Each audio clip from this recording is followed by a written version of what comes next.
வணக்கம் தமிழ் மக்களே. இந்த வீட்டை எதுலேருந்து ஆரம்பிக்கிறதுன்னு யோசிச்சப்போ எனக்கு இந்த விஷயம் தான் தோணுச்சு. இதுலேருந்து ஆரம்பிக்கிறேன். இப்போ நம்ம தமிழ்நாட்டில் எந்த கட்சி ஆட்சிக்கு வந்தாலுமே ஃபீமேல்ஸ்க்காக ஒரு சேஃப்டி சிஸ்டம் ஏதாவது என்ஷூர் பண்ணுவாங்க.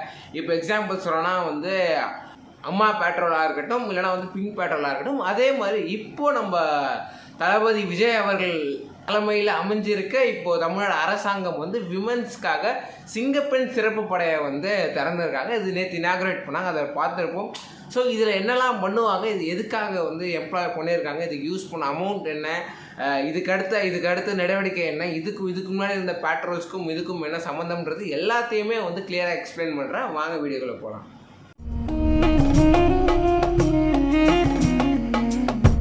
தமிழ்நாடு அரசு பெண்கள் மற்றும் குழந்தைகளை சேஃப்டியாக ட்ராவல் பண்ணவோ இல்லை ஸ்டே பண்ணவோமே என்ஷூர் பண்ணுறதுக்காக ஆரம்பித்த இதுதான் இந்த இனிஷியேட்டிவ் அதிரடி சிங்கப்பெண் சிறப்பு படை. இதில் நம்ம நேற்றே பார்த்துருப்போம். ஃபீமேல்ஸை தான் ஃபுல்லாகவே எம்ப்ளாய் பண்ணியிருக்காங்க. இதில் அவங்களுக்கு கொடுக்கப்பட்ட யூனிஃபார்ம் பார்த்தீங்கன்னா ஒரு blue uniform with black hat தான் கொடுத்துருந்தாங்க.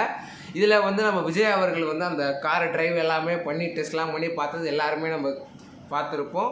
இந்த சிங்கப்பெண் சிறப்பு அதிரடி படையில் இப்போதைக்கு 30க்கும் மேற்பட்ட ஒர்க் பண்ணுற அதிகாரிகளை நியமிச்சிருக்காங்க.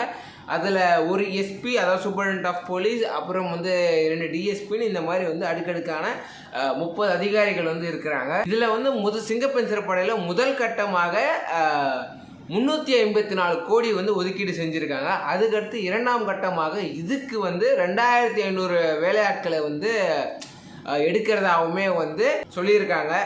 ஸோ இது சிங்கப்பெண் சிறப்படை என்ன பண்ணணும், க்ரைம்ஸை அவாய்ட் பண்ணணும், ஹைலி சென்சிட்டிவ் ஏரியாஸாக கிளாஸிஃபை பண்ணி அங்கே பேட்ரோலாக இருக்கட்டும். அதே மாதிரி இந்தியன் ஹிஸ்ட்ரியிலே ஃபஸ்ட் எவர் நம்ம தமிழ்நாடு கவர்மெண்ட் ட்ரோன்ஸை எம்ப்ளாய் பண்ணி பேட்ரோலை பார்க்க போகிறதா இருக்கட்டும். இந்த மாதிரி விஷயங்கள் சொல்லியிருக்காங்க. இதோட ஒர்க்குமே ஆல் ஓவர் தமிழ்நாடு ஸ்டார்ட் ஆகிடுச்சு. அது மட்டும் இல்லாமல் இந்த படை நேரடியாக முதலமைச்சர் சி ஜோசப் விஜய் அவர்கள் கீழே வர்றதுனால இது ஒரு பயங்கர எஃபிஷியண்ட்டாக இருக்குன்றது மக்கள் கருத்து. இதை பற்றின உங்கள் கருத்தை கீழே கமெண்ட்டை சொல்லுங்கள். இந்த மாதிரி இன்ட்ரெஸ்டிங் ஃபேக்ட்ஸ் தெரிஞ்சு மறக்காம நம்ம பேஜை ஃபாலோ பண்ணுங்கள்.